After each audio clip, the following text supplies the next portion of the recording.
Hey, everybody, it's Tony George along with, the Pac-12 guru, we're going to call him, since he played quarterback at USC. Sean Salisbury's joined us today. We're talking Sweet 16, specifically a couple of games. And, of course, we're going to be back with you on Friday to talk about some more games in the Sweet 16. I know, Sean, you probably haven't had a lot of time to look at this because you're busy down there on your Houston radio show counting the civil lawsuits that are coming in against Deshaun Watson. Oh, what a mess down there. But nonetheless, I guess being a Pac-12 guy like you are a little bit here, being an alum and playing quarterback down there and all that, you got to be a little bit surprised that 25% of the field in the Sweet 16 came out of the Pac-12. There was a lot of head scratchers and shock, horror, and dismay, as I like to call it, whenever it comes into March Madness. But I don't know about you. I might have saw 4 Big 12 teams in there. I might have saw 4 Big 10 teams, but I sure as hell didn't see 4 Pac-12 teams advancing this far. Yeah, picked the wrong time, did those 2 conferences to play bad basketball. I talked to Dan Dockich, the great radio host at a former coach at Indianapolis today, and we agree on this, and he was making a point. I had him on my show, and we were talking about Big Ten basketball, and I asked him a question about being battle-tested. Is it one thing, but are they worn out? Meaning by the time they get to the tournament, they beat up on each other so much they're worn out. And Dan wasn't buying into that, and I tend to agree with him. He made a great point, too, and I agree 100% with this. He goes, a lot of times if you don't get you let a guy go backdoor cut on you, or you don't box out, that all of a sudden the coach pulls you out and you don't see him for 4 or 5 more trips up and down the floor, like the punishment. And he likes these coaches, and he's just saying that, then, hey, you give up a 2, go down and knock down a 3. And he's right. And then you take a look at, and quite frankly, some athleticism. And Michigan runs up and down the court better than any of those Big Ten teams that have been eliminated, in truth. And then we were talking about the Pac-12. And they're going by the opposite. If you don't hang 80 on them, you're not winning. They're going to throw 74, 78, 80 points on you. It doesn't matter if it's Oregon. Southern Cal's big men, as athletic as the Mobley twins are, they pose a major problem. And I am so surprised. Yes, Tony, nobody would have thought. But that conference in football and basketball, and maybe rightfully so, because it's West Coast, late, you don't get to see it all. They do get dissed. They just do. And maybe they weren't as battle-tested or as beat up during the season because they spread you out. They can get to the rim. They're athletic. Look what Dana Altman does every year come tournament time. Oregon State started to hit theirs late. Look where they are. UCLA's been kind of up and down this year, but they're playing good basketball. And their coach loves to get physical and get up on you, as he did when he was at Cincinnati, Coach Cronin. And they're doing it a little bit there. And SC, and I asked Dan this too, he thinks SC's got a real chance. So the Pac-12, the fact of the matter is they're shooting, and if they don't get a stop on the defensive end, what are they doing?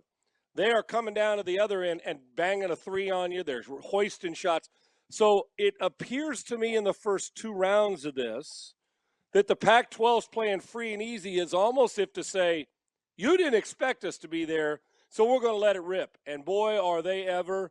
There's 4 dangerous teams. I don't know where it's going from here, but I can damn well tell you they've earned their they've earned their shots here in the Sweet 16 by their basketball. And I'm actually really impressed with the way my Trojans are playing. And when you got a lottery pick, a high lottery pick, the 2nd or 3rd pick of this draft, and with the star, and you've got a team that is athletic and can defend you, but also can score on you on the other end, look out. And it isn't just one Mobley. Both are playing good basketball right now. Well, that's we're going to break that down, that Oregon State USC game here momentarily. And be sure and tune in to Sean on iHeartRadio on the Sean Salisbury Show. That's where you can find his show and listen to some of these interviews that he does with some of the biggest names in sports, and some very engaging conversation. I'm enjoying tuning in almost every day here, Sean. So great job down there. And of course, your local team, the Houston Cougars. I know you had Sampson on your show last week, Calvin Sampson. They've got themselves a little bit of a task here with a team much like Oregon State. in terms of catching fire at the right time in Syracuse. And Jim Boeheim, obviously a great coach. Before we get to USC and Oregon, I wanted to touch base. The most impressive thing that I've seen out of Houston in quite some time was the fact that everybody goes, well, they really struggled with a middle-of-the-pack Rutgers team, in the Big Ten. They had to come from 10 points down to win the game, this, that, and the other. They're overhyped, this, that, and the other. You see a lot of this from the mainstream media. What I saw in that game was a team that shot 37% from the floor, 36% from three-point range, 61% from the free throw line, and still won the game.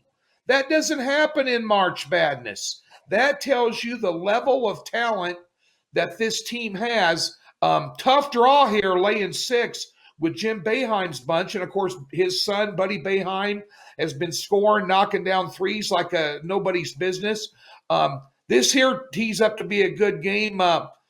73% of the money, I'm just going to throw this out there. Right now, 73% of the money is coming in on Syracuse, Sean. Your thoughts real quick on Houston laying that kind of number against Jim Boeheim and his Orangemen. I would when we're talking about the gambling side, I would lay the money on Syracuse too. That's Syracuse. Boeheim's playing as well as anybody in the tournament when it comes to catch and shoot. That dude's as urgent. People in the past have said, he's a coach's son. It's nepotism. Let me tell you something now. I sat there and watched every second of them play. And you want to talk about a guy who the ball is out. It's like a Dan Marino release. That ball is out. And he is lights out. And I told you at the beginning of this tournament, and I know you agree, you better have perimeter players that can fill it and a star that can take over. And then you better do some other things along the way. And Buddy Boeheim's a monster. I'm telling you, he is playing in the first 2 games of this tournament, fabulous. They should. I would take Syracuse too. Now, if you're talking to me on a straight-out pick, I like Houston, and you made a great point, and I fully believe this. One is the Houston Cougars team, what makes Kelvin Sampson, aside from a lot of things, they buy into everything he's preaching, and he's really good at it. Both of these coaches, this is a monster matchup. Jim Boeheim seems to we kind of wonder are they the last out or the first out or the last in when we're talking, and then they get in, and before you know it, you blink, the 16's here, and Boeheim's got his team. He knows how to coach to get his team not only in it, but to survive in it. Kelvin Sampson's a survival guy too. And while he talked about coach speak, he goes, but Sean, I asked him about that trophy. Do you look ahead to that and show your kids what it could be like? He goes, absolutely not. It's one game, he goes, because we prepare all of our food and travel, and you say, okay, what's next? And the hotel accommodation, he goes, you lose once you're on your way out. So with Kelvin Sampson and Jim Boeheim, love the matchup. And relentlessly, I'm going to tell you, I asked him also how, if you lost, what would be the reason? Or I reversed it, and I said, if you were to win this whole thing, what are we going to be talking about first? And, he said, basically our defense, and that's what's going to take us there. But they also got Grimes and Sasser who can score, and they're going to have to against Syracuse. So, on the gambling side, so I love this team. They are relentless. They are in your face, and I'm telling you right now, there will be no time in this game. They may miss shots. They may not. I think they're going to win.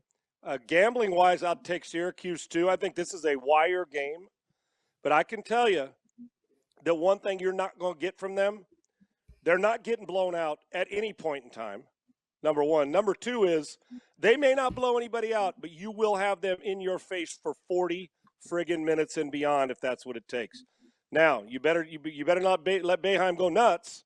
Syracuse understands what this tournament's like, but Kelvin Sampson's got his team believing in that they can not only get there, but that they can win the whole thing. But they sure as hell aren't looking past Syracuse because he knows what Boeheim brings to the table. Couple things here. I'm just going to give a quick reaction, and we'll get to our Pac-12. Of course, we're talking with Sean Salisbury. Sean, the total in this game was 140.5. And I'm going to tell you right now, the first team to 65 wins. I think it's going to be a defensive game. Syracuse is allowing 65 their last 5. Houston allowing 59. And both coaches, both Boeheim and Sampson, do one thing about as well as anybody in the tournament, maybe Dana Altman as well. The teams that are left standing, they teach basic fundamentals in basketball to their team, and that's how their teams perform. And one of those basic fundamentals is playing defense, which brings points into play in this one. I think maybe an under would be a good look there. And when it comes to Buddy Boeheim, as you said, touch and shoot, the only guy I've seen with as quick a release as he's had in the last 15 years of college basketball was when Kyle Korver was playing at Creighton. He was the same type, and he's been doing it in the NBA ever since then. And and I think the perimeter defenses, especially Syracuse's matchup zone, is going to provide they like to play a lot of 2-3. Yep, a lot of 2-3 zone, no doubt. So I think points are going to be at a premium in this one. Trust me, you got two good teams, two good coaches, a lot of dangerous players. Grimes and Boeheim going out of here. This is going to be one hell of a basketball game, and I think Houston's probably overall the better team. But that being said, let's get to USC and Oregon. And I'm going to make this statement and then just pass the baton back to you. Both these teams had big wins in the second round. And it's not been once, it's not been twice, it's maybe been 3 times when we've done shows involving Big 12 free picks with Kansas. I told you and I told our listeners, Kansas is never going to make it out of the second round if they get to the NCAA tournament. And they didn't. They just don't have a good basketball team this year. They have no perimeter game. They have no true three-point shooter. And for the life of me, I can't figure out how that is possible. You're Kansas. Every kid in the country wants to come play for you. North Carolina didn't have them this year, Sean, and Duke didn't have them this year. But I'll guarantee you one thing, which is shocking, but I'll guarantee you one thing, there's a hell of a lot of other teams that do have them. You know, recruiting wars are getting heating up, and a lot of these teams got great guard play, and that's what wins here. That being said, I wasn't impressed as much with the USC win by 34 points over Kansas as I was impressed with Oregon's complete and utter domination of Iowa with maybe the best team in the country. I thought Dana Altman put together a game plan and his team performed and executed that game plan probably as good as Loyola Chicago did against Illinois with that coaching job in that game. That being said, the most impressive win of the two, to me, was Oregon. That being said, here we go. Your thoughts on that comment alone? Yeah, and real quick, I'm going to disagree with you. I thought it was impressive, Oregon. There's no question. And I'm going to tell you, Dana Altman is the guy not enough people across this country talk about. What are they, 4 of the last 5 or 5 of the last 6? They've been in the final Sweet 16. Dana Altman knows how. We talked about Boeheim. Dana Altman, and I heard this comment made, and maybe it's just true during the broadcast. I can't remember who made it. Is Dana Altman what Jay Wright used to be before they won a national title? Has him around. Dana Altman, in order for us maybe to respect him like he should, because he deserves respect, Dana Altman may need a national title or playing in a final for people to say, damn. And you're late to the party if you don't know how good a coach Dana Altman is, and you do. Yeah. Where I do disagree, while it was an impressive win, and I asked, and I don't, but interviews, you know, I like to talk to experts, and so do you, Tony, because that's how we get great information. I like to think I know, but when you ask somebody who's been there, and he said of all the teams he saw, at least in the top 2 or 3 of the teams he saw in the first weekend, he thought SC was as impressive as anybody but maybe Gonzaga, and that's a quote now.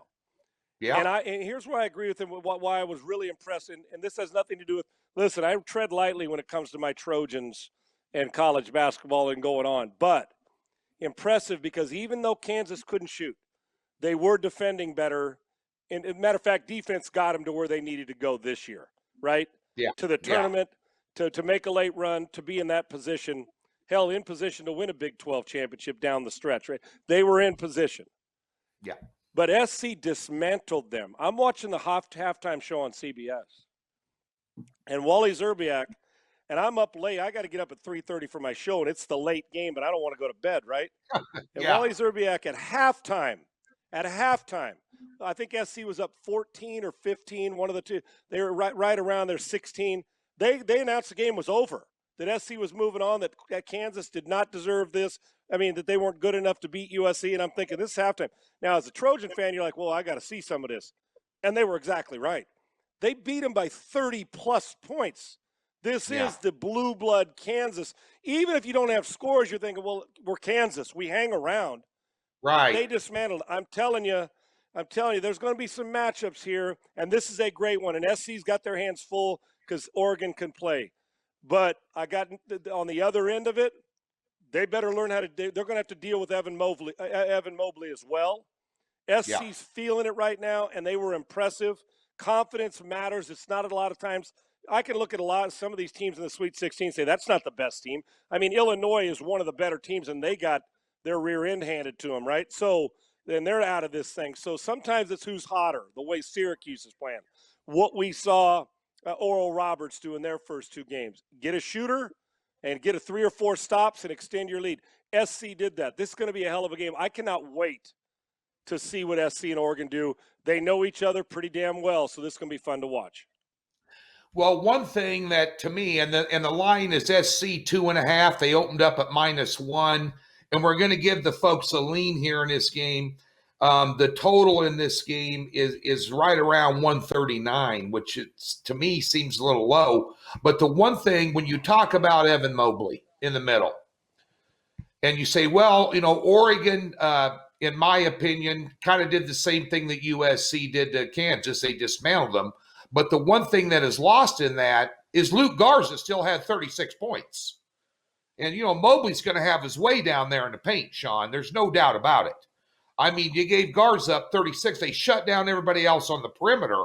So if it goes down to the big guy and he can kick it out, I don't know how they're going to defend it. And bear in mind that USC has, in February 22nd, has a 72-58 win over Oregon. Now, that being said, that wasn't home. And Oregon was missing 2 starters in that game, so that's a little bit a win. That's a little bit skewed, in my opinion. I don't know if this might be a wire-to-wire game, kind of like we discussed with Syracuse and Houston. But if you're interested in USC, I'd take the 2.5 points out of it, bet them on the money line -140, and I think there's going to be some points scored in this one as well, Sean. I think 139 might be a little low. Your thoughts? You said that in the Syracuse-Houston game that you felt the first one is 65 wins. This scores in the 80s, and I'm telling you, if they come out smoking on offense, don't be surprised if this damn thing creeps up near 90. I'm just telling you, the way the Pac-12 is going. The Pac-12, it seems to me, is decided. And I know we laugh, well, you got to score more than the other team to win. And I mean that facetiously. But the truth is, yes, every coach is going to tell you we got to play defense and get stops. But in this game, it may be just a couple. Don't get down 3 or give up 3 or 4 because you might blink and the other team might be up 9. So, Tony, I'm telling you, I'll raise your 65 in the other game and see you 80 in this one, 15 more. I don't think you get out of this game unless you get to 80 points with a win. And it may take more than that. Tony George and Sean Salisbury, the dynamic duo here today, agree consensus pick over 139, USC and Oregon. Ladies and gentlemen, once again, be sure and click the free $60 in the link in the description below and get yourself hooked up for Sweet 16 action. I had a nice 5-1 Saturday and Sunday against the spread picks in the NCAA tournament. A little bit of a rough start as there were a lot of upsets and I got caught up in those. But at the end of the day, utilize what we got in the link in the description below for you. Catch Sean here with me again on Friday. Catch him on iHeartRadio with the Sean Salisbury Show, one of the best sports shows in the country. And Sean, thanks for jumping on board. And we'll be back on Friday with some more Sweet 16 talk. I can't wait. Keep up the great work, brother. Thank you. And it should be a great weekend coming up. I'm looking forward to it. Thanks for tuning in, folks.